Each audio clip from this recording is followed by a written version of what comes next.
Damai sejahtera Allah yang melampaui segala akal, itulah yang memelihara hati dan pikiranmu dalam Kristus Yesus. Amin.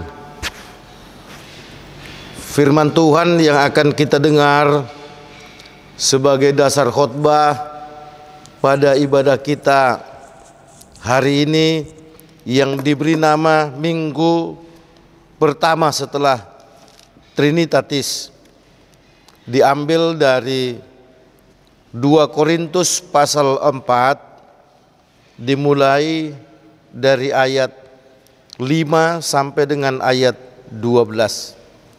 2 Korintus pasal 4 dimulai dari ayat 5 sampai dengan ayat 12. Kita ikuti di dalam hati kita masing-masing. Demikian firman Tuhan.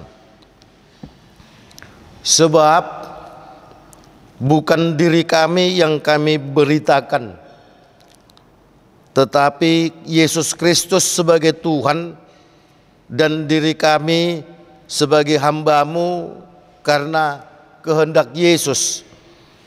Sebab Allah yang telah berfirman, dari dalam gelap akan terbit terang. Ia juga yang membuat terangnya bercahaya di dalam hati kita, supaya kita beroleh terang dari pengetahuan tentang kemuliaan Allah yang nampak pada wajah Kristus. Tetapi harta ini kami punyai dalam bejana tanah liat, supaya nyata bahwa kekuatan yang melimpah-limpah itu berasal dari Allah, bukan dari diri kami. Dalam segala hal kami ditindas, namun tidak terjepit. Kami habis akal, namun tidak putus asa. Kami dianiaya, namun tidak ditinggalkan sendirian. Kami dihempaskan, namun tidak binasa. Kami senantiasa membawa kematian Yesus di dalam tubuh kami, supaya kehidupan Yesus juga menjadi nyata di dalam tubuh kami. Sebab kami yang masih hidup ini terus-menerus diserahkan kepada maut karena Yesus, supaya juga hidup Yesus menjadi nyata di dalam tubuh kami yang fana ini. Maka demikianlah maut giat di dalam diri kami, dan hidup giat di dalam kamu. Demikian firman Tuhan. Yesus berkata kepada kita semua yang berbahagia adalah mereka yang mau mendengarkan firman Tuhan serta melakukan di dalam kehidupan setiap hari. Saudaraku seiman yang dikasihi oleh Tuhan Yesus Kristus, kita tentu masih ingat, bahkan sangat ingat dengan sebuah buku kumpulan beberapa surat yang ditulis oleh Ibu Raden Ajeng Kartini yang berjudul Habis Gelap, Terbitlah Terang. Saudaraku, lewat buku Habis Gelap, Terbitlah Terang, Ibu R.A. Kartini ingin mengatakan bahwa kesulitan apapun yang sedang kita hadapi, pasti selalu ada jalan keluar. Kesulitan apapun yang kita hadapi, selalu akan ada kemudahan. Oleh karena itu saudaraku yang dikasih oleh Tuhan Yesus Kristus, Ibu R.A. Kartini ingin mengajak semua kaum wanita yang ada di Indonesia untuk mau bangkit dari keberadaannya sebagai perempuan yang mungkin selalu direndahkan. Diminta untuk bangkit melawan tantangan yang ada. Nah saudaraku yang dikasih oleh Tuhan Yesus Kristus, dalam 1 minggu yang baru kita lalui, mungkin kita ada banyak menghadapi tantangan, atau kita memang ada banyak sekali menghadapi tantangan. Tantangan karena ekonomi, tantangan karena penyakit yang tak kunjung sembuh, tantangan karena hingga saat ini kita belum memperoleh pekerjaan tetap. Hingga saat ini lamaran-lamaran yang kita masukkan ke berbagai instansi atau perusahaan belum ada jawaban untuk dipanggil bekerja. Tantangan karena perilaku anak yang menurut kita menjengkelkan. Tantangan mungkin karena tugas kita banyak belum kita selesaikan. Saudaraku yang dikasih oleh Tuhan Yesus, faktanya kita sekarang masih tetap ada. Faktanya kita sekarang masih tetap eksis, bahkan sedang mendengarkan firman Tuhan. Itu artinya saudaraku bahwa banyaknya tantangan yang kita hadapi ternyata kita bisa melewatinya. Hingga saat ini kita masih duduk tenang mendengarkan firman. Dari situ saudaraku kita bisa memastikan bahwa sesungguhnya ada sebuah kekuatan yang memampukan kita untuk melewati berbagai tantangan yang ada itu. Paulus dalam suratnya kepada jemaat di Korintus mengatakan bahwa penderitaan itu adalah sebuah peristiwa yang memang harus terjadi dalam kehidupan orang percaya. Tantangan itu kita tidak bisa elakkan, artinya tidak bisa orang percaya kemudian ingin berkata kepada Tuhan untuk tidak menghadapi tantangan. Saudaraku, Paulus memberikan sebuah pemahaman bahwa orang percaya harus siap menghadapi tantangan. Semakin kita percaya kepada Tuhan, semakin kita mendekatkan diri kepada Tuhan, semakin hati dan pikiran kita ini kita lekatkan kepada Tuhan, maka semakin banyak tantangan yang kita hadapi.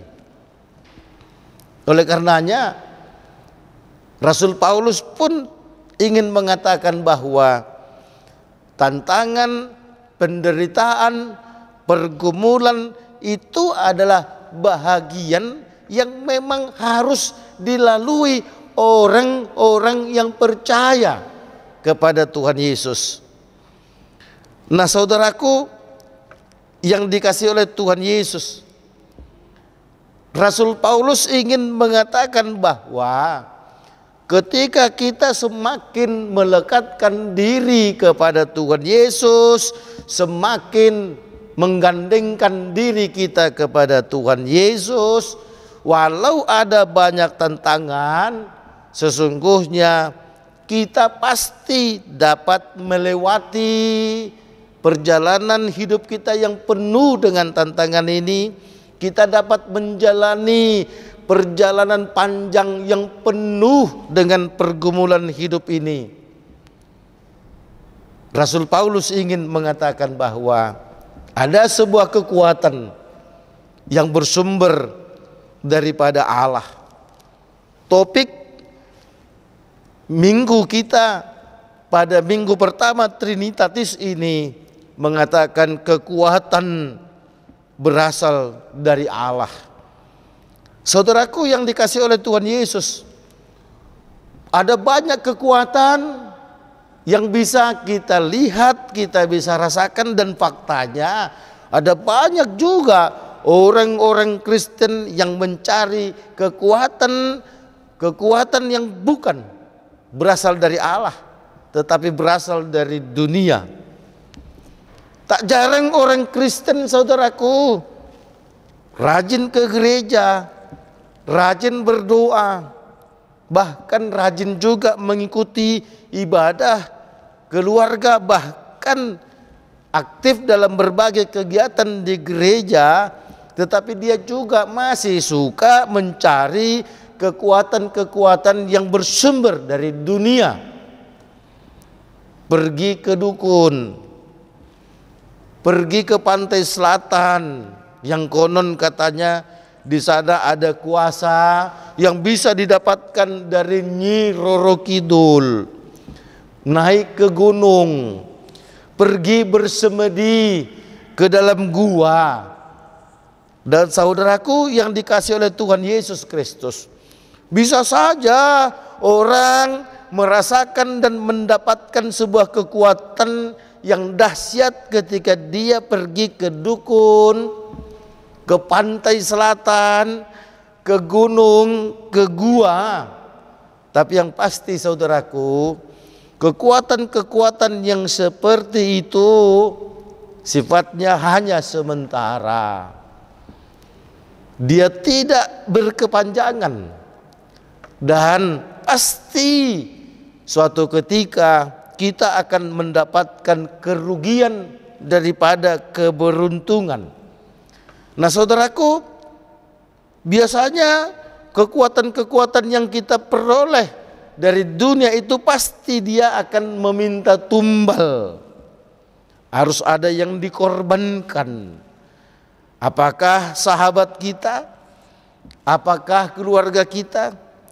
Oleh karenanya saudaraku, kita tidak heran kalau kemudian ada seorang suami membunuh istri, ada seorang ibu membunuh anak karena mendapatkan bisikan dari kuasa yang dia sedang puja-puja itu, yang dia sedang sembah itu.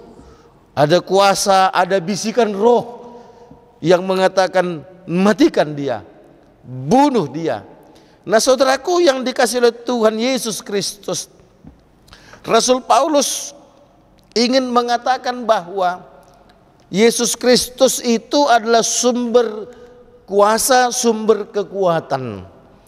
Dia tidak pernah meminta tumbal karena dia sendiri mengorbankan dirinya untuk menyelamatkan, untuk memberikan sukacita kepada orang-orang yang mengikutnya. Itu sebabnya saudaraku, Rasul Paulus ketika menghadapi berbagai penderitaan, pergumulan hidup, dia tidak pernah menyerah. Dikatakan tadi ketika dia merasa tertindas, tapi toh dia tidak merasa terjepit. Dia bisa juga melakukan aktivitasnya memberitakan Injil kebenaran Yesus. Dia ketika merasakan sepertinya dia sudah kehabisan akal, karena di mana-mana orang sudah menghambat langkahnya untuk memberitakan Injil, tetapi dia tidak pernah putus asa dan tetap bertekad untuk terus memberitakan Injil kebenaran. Karena ada kuasa. Saudaraku yang dikasihi oleh Tuhan Yesus, ketika dia terus mengalami penganiayaan, dia tidak pernah merasa sendiri. Dia yakin ada Tuhan Yesus yang menyertai dia dan memberikan kekuatan untuk menghadapi apapun penindasan yang dialaminya. Ketika dia merasa dihempas, dia pun tidak merasa mati, apalagi binasa. Nah saudaraku, yang dikasihi oleh Tuhan Yesus, Rasul Paulus dalam hidupnya seperti emas murni yang semakin dibakar, semakin menunjukkan bahwa dia adalah emas. Rasul Paulus semakin dia banyak menghadapi tantangan, semakin dia menunjukkan bahwa ada Yesus dalam hidupnya. Kematian Yesus tidak hanya dia pandang di Gunung Golgota, tetapi kematian Yesus dia bawa dalam dirinya. Karena dia tahu di balik kematian Yesus itu ada kehidupan, ada kebangkitan, ada kuasa yang dahsyat. Sehingga di balik kematian Yesus yang dia bawa dalam hidupnya itu ada kebangkitan, ada kekuatan yang luar biasa, yang dahsyat, yang membuat dia mampu untuk menghadapi berbagai macam tantangan yang ada. Nah saudaraku, Rasul Paulus ingin mengajak kita semua supaya kita benar-benar hidup sungguh-sungguh percaya kepada Yesus.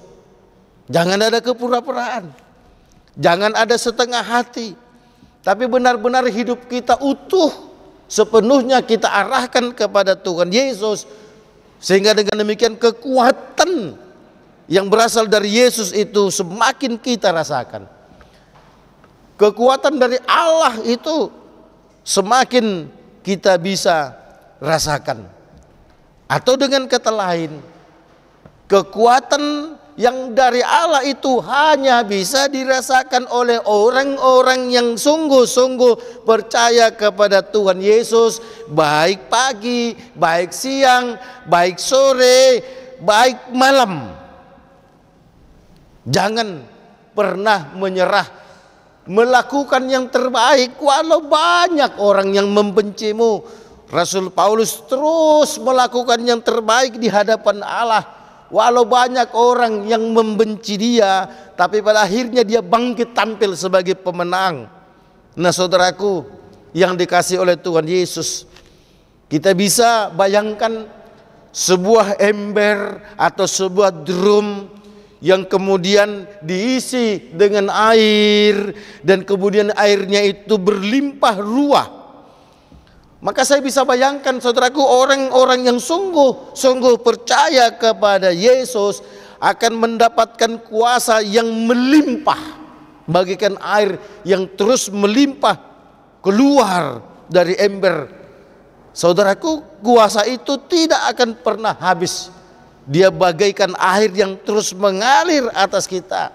Oleh karenanya saudaraku yang dikasihi oleh Tuhan Yesus Kristus, ayo lewat minggu pertama setelah Trinitatis ini, kita diminta untuk terus mau menyatakan kehebatan Tuhan Yesus.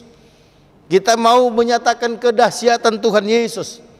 Kita mau menyatakan bahwa Yesus itu adalah juru selamat kita dalam semua aktivitas kita sehari-hari. Hanya dengan demikian saudaraku, maka kita akan merasakan kuasa yang dari Allah itu. Maka kita akan dimampukan untuk melewati setiap tantangan dan pergumulan hidup, apapun tantangan yang kita hadapi.